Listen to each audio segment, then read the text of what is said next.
Hello guys, welcome back to another episode. Notorious here, and in today's episode we are racing in Bahrain for the first race of our season. We are going to be heading into practice and starting the weekend off, but since we are not actually playing through the practice, we are mostly skipping it and heading straight into qualifying. Hey, welcome to the team. Good to finally meet you. I'm Max. I'm the head of R&D here. I've been following your career closely, and I have to say I'm a huge fan.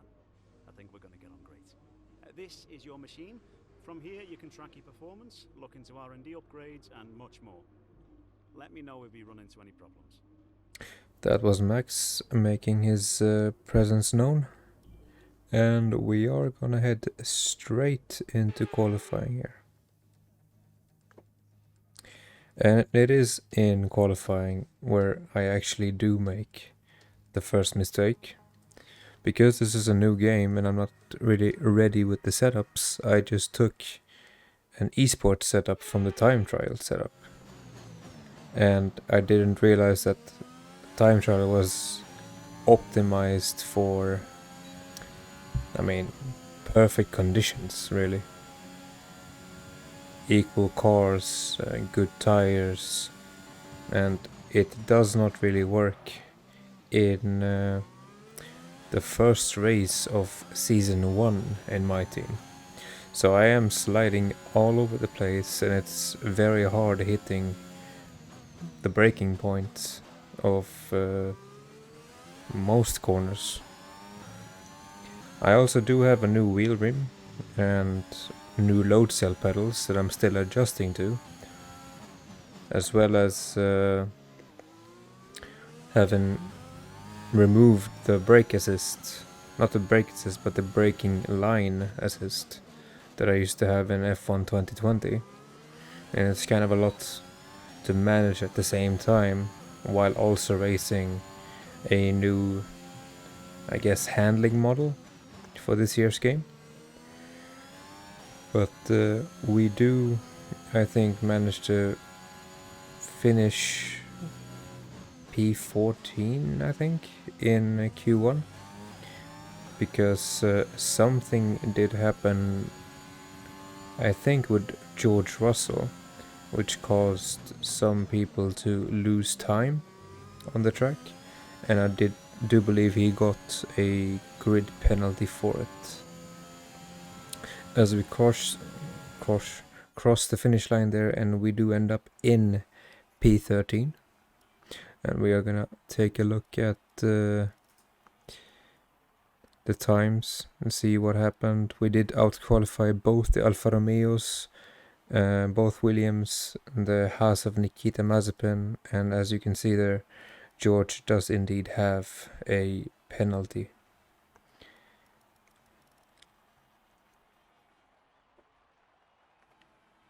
Moving into Q2, this will be the end of my lap here. Another mistake.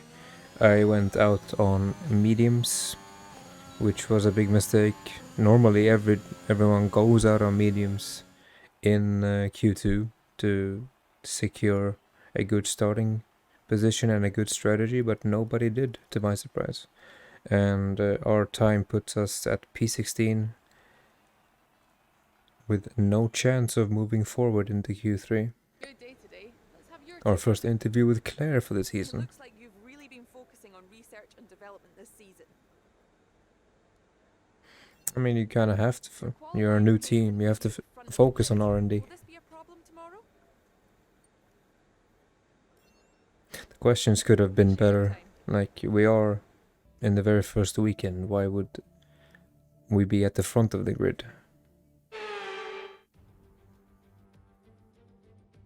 Months of rumour and speculation all come to an end today as we return to racing for the opening event of what promises to be an enthralling season. Welcome along then to round 1 of this year's Formula One World Championship. We go racing today around 3.36 miles of the magnificent Bahrain International Circuit, with 15 corners and 2 good passing opportunities into turns 1 and 4. Keep an eye out for drivers locking the front left tyre into the tricky braking zone of turn 10.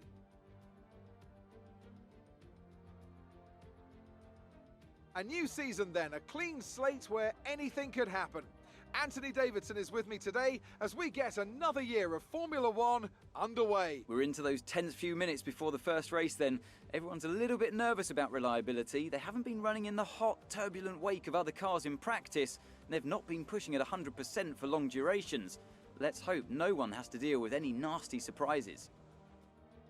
With the race minutes away from starting, here's what today's grid rundown looks like. Good job yesterday from Valtteri Bottas. The Finn starts from pole position, and Lewis Hamilton completes the front row. As we continue through the rest of the grid today, we have Verstappen, Perez, Lando Norris and Ricciardo, Vettel, Leclerc, Fernando Alonso and Pierre Gasly, Ocon, Tsunoda, Mick Schumacher, Ellis, Giovinazzi, Eilert, Kimi Raikkonen and Lance Stroll, Sainz, Mazepin, Latifi and George Russell ends our grid lineup.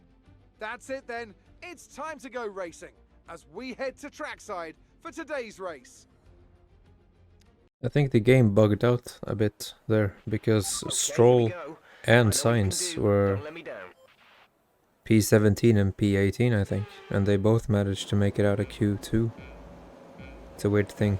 But 5 lights, away we go. We're gonna do the best out of the situation. Immediately we jump Schumacher, and Giovinazzi takes a good spot into turn 1.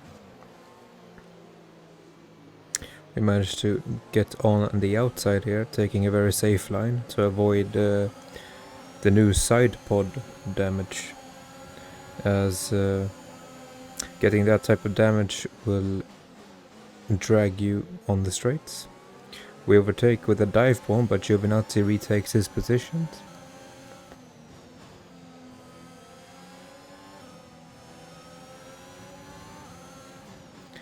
It's all a fairly normal lap 1 here. This is recorded after the Silverstone race, as we almost hit. We didn't actually make contact, but Jeff is already telling us to box, which is kinda weird. But this is recorded after the Silverstone race in real life, where Verstappen DNF'd. I did have a prediction in my last video of him winning. It's kind of a sour taste win for Hamilton, but I guess that it had to happen at some point where they collide. But we are heading towards turn 15 of lap number 1, and if I do remember correctly, the Ferrari of Charles Leclerc, I think that is, heads straight into the pits. I don't think hard tires will last you to the end on 50% races from lap 1, but he does touch the rear left of the McLaren there. Not sure if he does have wing damage, it doesn't look like it, but maybe Jeff tells him to pit, as he did with us when we almost hit Giovinazzi.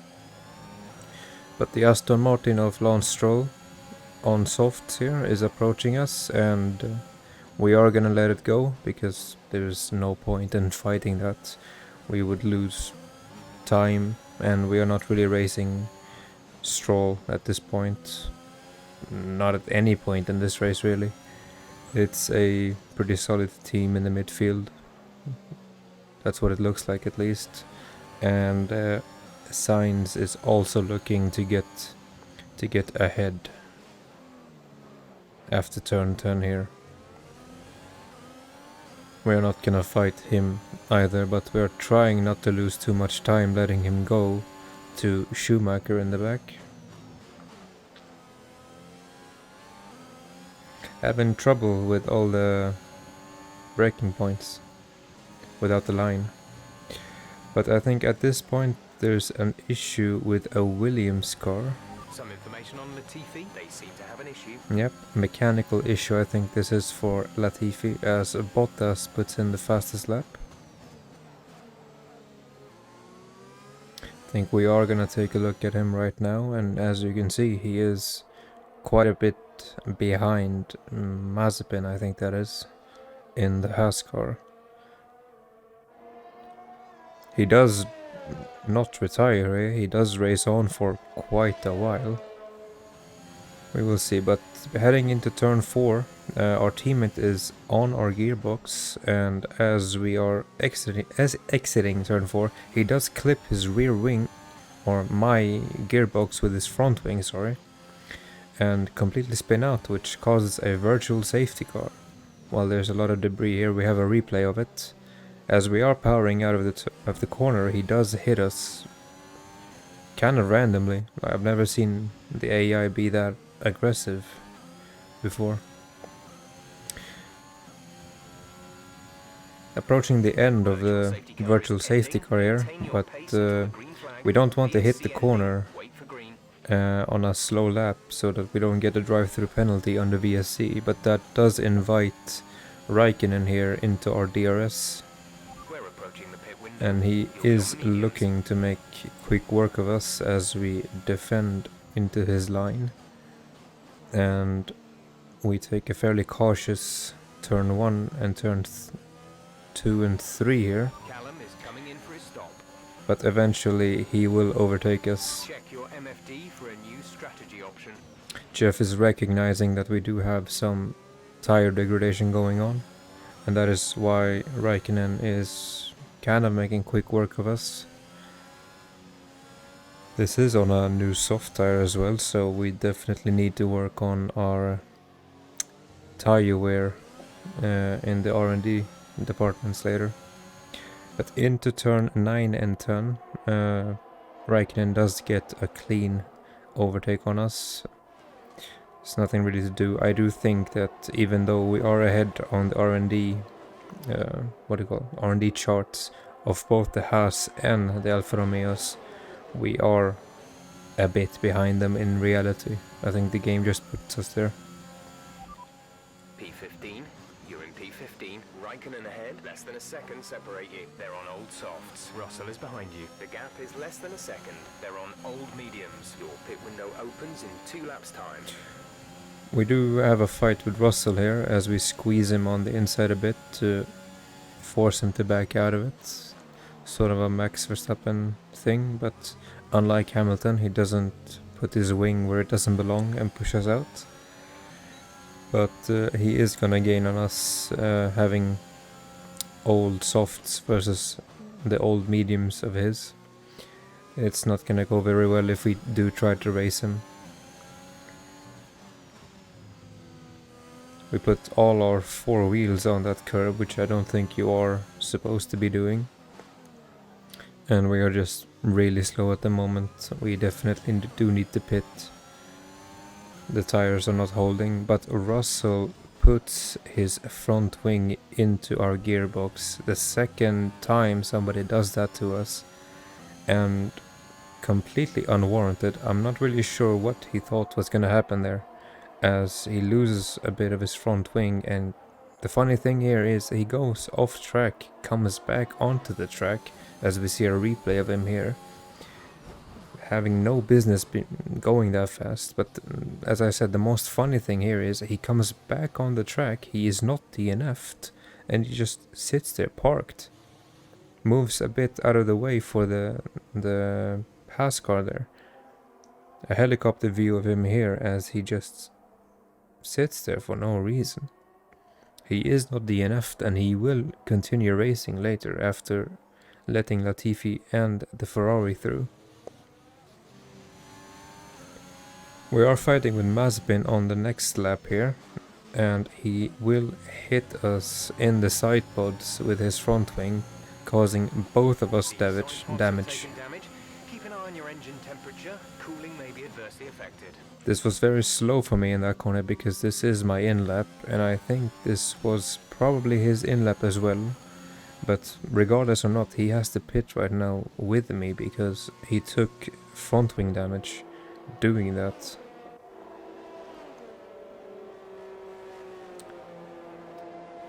And here I get very upset because I don't know why my team is changing the front wing despite me not having any front wing damage. It really made no sense. The graphics that you can like cycle through tells me that it's all green, no damage, and despite all of that we lose time in the pits and we come out behind our teammate here. And from this point on at lap 9, this is where our mistake in qualifying will actually hit, because we are fighting with Mazepin now, who has caught up to us, and having that setup from the time trial is not really helping us, as we are accumulating a lot of rear tire wear and our car simply cannot handle that. We spin out in the corner, the very first spin of the season, and this is gonna start a domino effect of really bad laps from now, because now the rear tire temperatures are through the roof, and anyone who plays this game knows you cannot recover well from bad tire temperatures, as Nicolas Latifi have DNF'd with a mechanical failure, which is we kind of saw that coming in the beginning, but that will be the second DNF of this race, as we see Ricardo here on lap 4, kind of forgot to mention this, also going out with a mechanical or engine failure, I think that is. Similar to what happened to him in, I think it was the second race in Austria, where he had a lot of white smoke coming out of his engine, but managed to recover. But I think that's a couple of laps later, and we do the second spin of the race and of the season. The rear tires are indeed finished, or we have a lot more rear tire wear than front, which is putting our rear end out of position. As we can see here, it's completely unbalanced here. Normally in the last game this would be well, but because it is a bad setup, it's not really working out for us, as we are looking ahead to pit for softs, as I don't think hards would do us any favors here. Tire temperatures are really bad, and we cannot actually take any corner safely.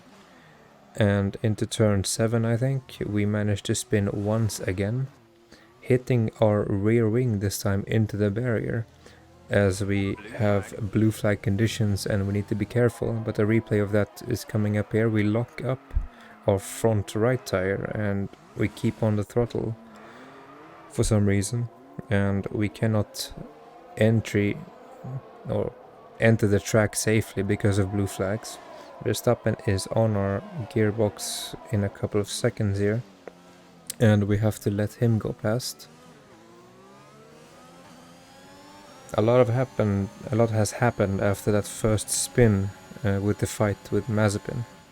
Damage to the rear wing, you have damage to your rear wing. And as you can hear Jeff say here, the damage on the rear wing is gonna make the rear of the car even more unstable, and we are gonna spin, I think, once or twice again. I was heavily debating retiring the race on this lap here, but I thought, hey, if something happens, a safety car, maybe I can not get points, but at least finished higher up in the order. We are gonna keep racing here, even under blue flag condition. It's gonna be very difficult to let people go and speeding up again, which further causes us problem with our temperatures, as we are gonna slow down a bit, let Sebastian Vettel ahead. But on the next lap, I think, or 2 laps from now, we are gonna have a moment here at turn 4, and Alonso, as you can see behind us under blue flag condition, doesn't react to us having a spin there and goes straight into us, causing a safety car and more sidepod damage to us. The rear wing or the rear end of the car simply does not belong on a racing track anymore. The safety car due to multiple cars being stopped on track. Mind your delta. Check your MFD for a new The rear strategy option. tires are finished. As you can see, the side pods are very damaged. Even though the graphics doesn't show the rear wing damage, we heard Jeff say that we have The damage. underbody's taken a little damage. Watch out for it. And now the underbody have damage as well, as we have pitted for hards on the very next lap, still under safety car, but going over curbs have caused us even more damage. And I do think that this is another spin for us. Not even pushing, the car simply does not want to turn in anymore. And as I've already caused a DNF to Alonso, and I almost caused a DNF there for, I think that was Raikkonen, I decided that this car does not belong on a racing track anymore. It's time to stop this. You head straight into the pits after this and you simply take the L. It was a very bad first race from us. It was a decent Q1. We managed to get P13 on merit. But yeah, it was not our day. A lot like Mazepin in the actual first race of his in real life season, we managed to be the spinners of Bahrain. Team effort then to secure victory here in the deserts. Anthony Davis. Lewis Hamilton takes the first win of the season. Well, they played the safety car to absolute perfection. And I do think this ends just like it ended in real life, with Hamilton in P1, Verstappen in P2, and I think Bottas in P3, which is kind of funny. But in total, I think there was 4 DNFs, me, Alonso, Latifi and Ricardo. 2 of them mechanical and 2 of them my fault, really. Really bad race, but it can only go up from here. Podium celebrations with Verstappen. I really hope they would change these a bit for this year's game. They have been the same for a while. After this round of the World Championship, here's how things look in the drivers' table. After an incredible performance, Lewis Hamilton secures the top spot in the drivers' championship. Some amazing talent out on the track today. But Anthony, who would you pick as your driver of the day? Well, Lance Stroll would be my pick. He managed to keep a cool head today whilst pushing through the field. It's time to check out the Constructors Standings. Mercedes move to the top of the table. I'm equal parts exhausted and elated with this weekend of Formula One. Be sure to join us for the next one. And Stroll is indeed driver of the day, starting in P18 and finishing in P7 on the 2-stop strategy. I think that was soft to medium to soft. Not a good race from us. Our teammate Callum Ilott, even though he had a little moment with us in the beginning of the race, managed to finish P15. Good day today. Let's have your Our first interview with Flair after a race. You weren't as quick as your teammate today. Well, that's quite simple. I made a few mistakes and they were more It consistent. wasn't the cleanest race today, was it? Well, I do answer that I don't know what happened, but as I said, the time trial setup, the bad preparation and bad strategy is what caused all of that. Next race, hopefully in Spain, will be better, as we managed to pick up some team acclaim here. And minus 30,000 in damage deductions for me, and none for Callum Ilott.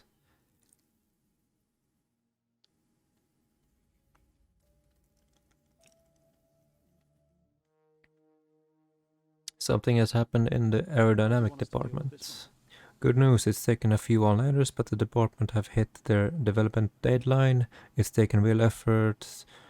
This one was especially difficult to drag over the line. I think we should consider some kind of recognition for the effort that the team have been putting in, maybe a party or something. Yeah, we don't want to remove morale from the team, so we will spend the 20k. Thanks for handling that. And we get a aerodynamic part here, I think, on 50% price. That we are the front wing main flap on 50% discount that we're we are immediately gonna take. We don't really have that much resource points because, yeah, we skip practice 1. We are gonna simulate all of the practice because they just take too long. 60 times 3. I don't have 180 minutes per weekend. As we have a mail from Jeff here. Fuel load in future events. You finished the last race with quite the surplus of fuel. Blah blah blah. Less fuel in the car. Yeah, Jeff, we DNF'd, so of course we're gonna have more fuel. I think the game should be able to recognize that. Yeah, I don't think there's anything left here to do. We don't have much engine wear. The game does have an issue with simulating practice and accumulating lots and lots of engine wear. Okay, we've had the new parts come through the fabrication process. We'll have them with us for the next Grand Prix. Unfortunately, we need you to step in and make an executive decision. A journalist has a negative article on us. If we accept to do anything about it, we lose resource points. We are gonna decline that and only lose a claim because we cannot afford to lose any resource points at this point of the season. Our new parts have completed without issue. They'll be on the car ready for the next race weekend. So for Spain, we do have some new parts. We have some chassis upgrades. The front wing, I think, is not gonna be for Spain. I don't think that, at least. We have some chassis upgrades that we managed to do before we raced in Bahrain. A monocoque structure on -4%. That's not really a discount that anyone would go crazy over, but we are looking to make the car a bit easier to drive, slowing down and exiting corners.